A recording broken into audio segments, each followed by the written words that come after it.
प्रिय भक्तों, वर्ष 2026 में सनातन धर्म के इतिहास में एक अत्यंत दुर्लभ और पुण्यदायी संयोग बन रहा है, जब मकर संक्रांति और माघ मास की पहली एकादशी अर्थात सटतिला एकादशी एक साथ आ रही हैं।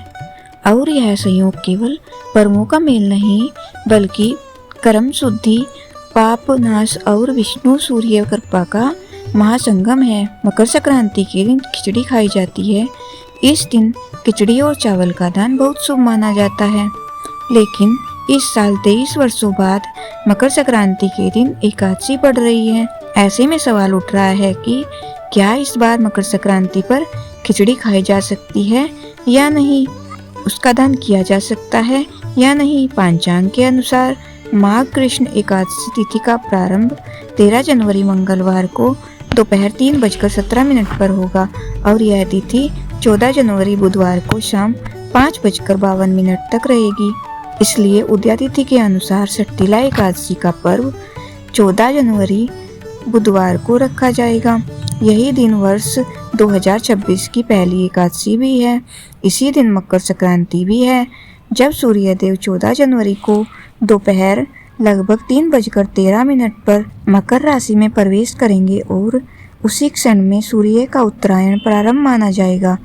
संक्रांति का पुण्यकाल सूर्य प्रवेश से लेकर सूर्यास्त तक यानी लगभग दोपहर 3:13 से शाम 5:45 तक रहेगा, जिसमें स्नान, दान, जप और पुण्य कर्म करने से विशेष फल प्राप्त होता है। आमतौर पर मकर संक्रांति पर खिचड़ी और चावल का दान किया जाता है, लेकिन शास्त्र स्पष्ट कहते हैं कि एकादशी तिथि में अन्न का सेवन, अन्न को छूना और अन्न का दान तीनों वर्जित हैं। इसलिए इस वर्ष मकर संक्रांति के दिन खिचड़ी या चावल का सेवन और दान नहीं करना चाहिए, बल्कि एकादशी के नियमों का पालन करना ही धर्म सम्मत है। सटतिला एकादशी का व्रत भगवान विष्णु को अत्यंत प्रिय माना गया है और इसका मुख्य आधार तिल है, क्योंकि इस एकादशी में तिलों का प्रयोग 6 प्रकार से किया जाता है। तिल स्नान, जिससे शरीर और आत्मा की शुद्धि होती है। तिल दान, जो दरिद्रता और पापों का नाश करता है। तिल हवन, जो ग्रह बाधाओं को शांत करता है। तिल भोजन, जो फलहार रूप में स्वीकार्य होता है। तिल दीपक, जो अज्ञान के अंधकार को दूर करता है। और तिल जप, जो मन को विष्णु भक्ति में स्थिर करता है। शास्त्रों में बताया गया है कि सटतिला एकादशी का व्रत और पूजन करने से व्यक्ति के पाप नष्ट हो जाते हैं, लेकिन जो भक्त इस दिन तिल का दान करता है उसकी दरिद्रता दूर होती है और जीवन में सुख समृद्धि का वास होता है। विशेष रूप से जो लोग इस दिन प्रयागराज के संगम में स्नान करते हैं, उन्हें सहज ही भगवान विष्णु की कृपा प्राप्त होती है। और मान्यता है कि सटतिला एकादशी पर श्रद्धा से किया गया दान मृत्यु के बाद स्वर्ग की प्राप्ति का मार्ग प्रशस्त करता है। जो श्रद्धालु 14 जनवरी को सटतिला एकादशी व्रत रखेंगे, वे व्रत का पारण 15 जनवरी गुरुवार को सुबह 7:15 से 9:21 के बीच कर सकते हैं।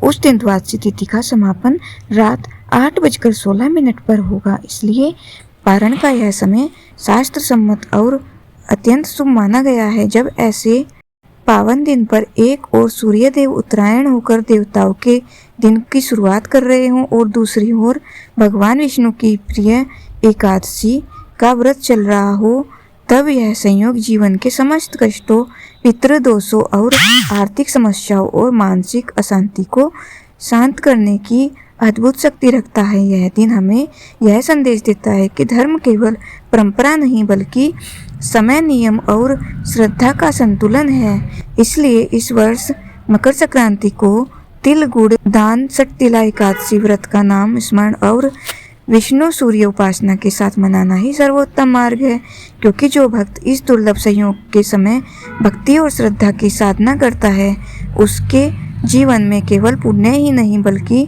सौभाग्य, शांति और आध्यात्मिक उन्नति का सूर्य उदय भी अवश्य होता है। भक्तों, आज के इस पावन विषय के माध्यम से आपने जाना कि कैसे शास्त्र, पंचांग और धर्म के नियम हमें सही मार्ग दिखाते हैं।